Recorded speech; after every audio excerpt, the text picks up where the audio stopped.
आज आपल्या किचनमध्ये आपण मशरूम मसाल्याची रेसिपी बनवणार आहोत।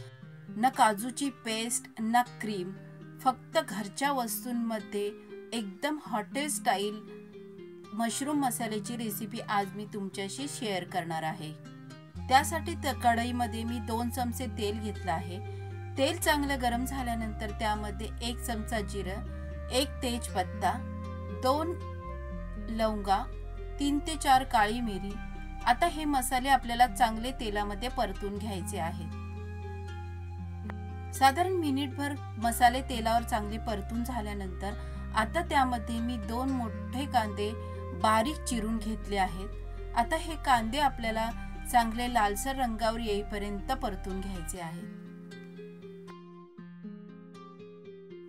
कांदे चांगले लालसर रंगावर आल्यानंतर आता त्यामध्ये आपण 1 चमचा अद्रक लसणाची पेस्ट घालून घेऊया आणि ती सुद्धा कांद्याबरोबर चांगली परतून घेऊया, म्हणजे तिचा कच्चेपणा नाहीसा होईल। कांदा आणि अद्रक लसणाची पेस्ट परतून झाल्यानंतर आता त्यामध्ये मसाले घालून घेऊया। तर इथे मी 1 चमचा लाल मिरचीची पावडर, 1 चमचा धने पावडर, अर्धा चमचा जिरे पावडर आणि अर्धा चमचा गरम मसाला घालून घेतला आहे। तसंच पाव चमचा हळदही मी घालून घेतली आहे। आता हे मसाले आपल्याला तेलावर चांगले परतून घ्यायचे आहेत। मसाले थोडे ड्राय झाल्यासारखे वाटले तर त्यामध्ये आपण गरम पाणी घालून घेऊया। गरम पाणी घातल्यानंतर आपल्याला ते 3 ते 4 मिनिटं चांगले परतून घ्यायचे आहेत।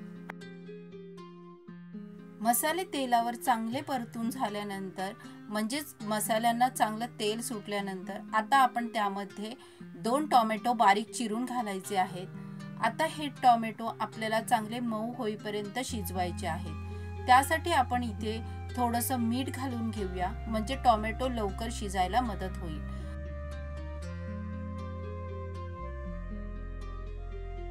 3 ते 4 मिनिटं ग्रेव्ही चांगली शिजल्यानंतर आता त्यामध्ये आपण 2 ते 3 चमचे दही घालून घेऊया आणि पुन्हा एकदा ते ग्रेव्ही बरोबर चांगलं एकजीव करून घेऊया।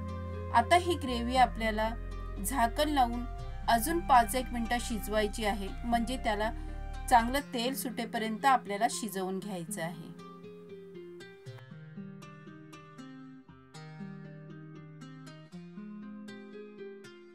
इथे आपली ग्रेव्ही शिजते आहे, तोपर्यंत आपण मशरूमची तयारी करून घेऊया। तर इथे मी मशरूम स्वच्छ धुवून घेतले आहेत। आता ते आपण कट करून घेऊया। तर इथे मी त्याचे 4 भाग करत आहे। तुम्हाला जर वाटल्यास तुम्ही 2 भागही करू शकता।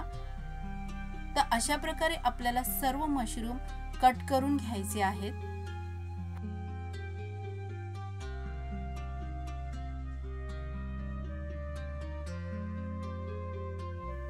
10 मिनिटं ग्रेव्ही शिजवल्यानंतर तुम्ही पाहू शकता आपल्या ग्रेव्हीला चांगलं तेल सुटलं आहे। आता आपण ती एकदा चांगली परतून घेऊया आणि त्यामध्ये आपण कट केलेले मशरूम घालून घेऊया।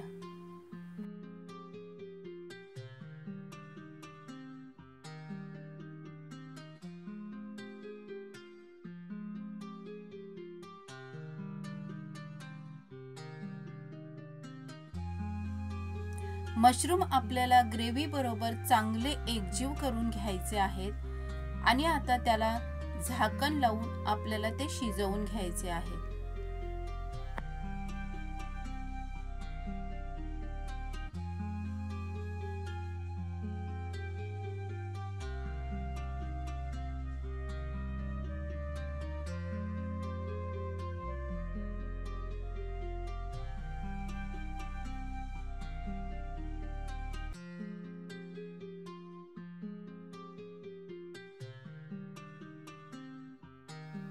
साधारण 10-1 मिनिटांनी तुम्ही पाहू शकता आपली मशरूम मसाला तयार झाला आहे। आता त्याला वरून आपण कसुरी मेथी घालून घेऊया, थोडीशी फ्रेश कोथिंबीर घालून घेऊया आणि पुन्हा एकदा चांगलं परतून घेऊया।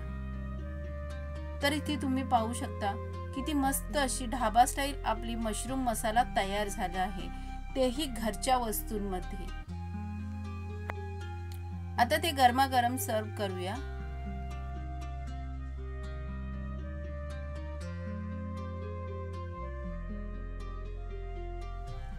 तुम्हाला ही रेसिपी कशी वाटली हे कमेंट करून नक्की सांगा।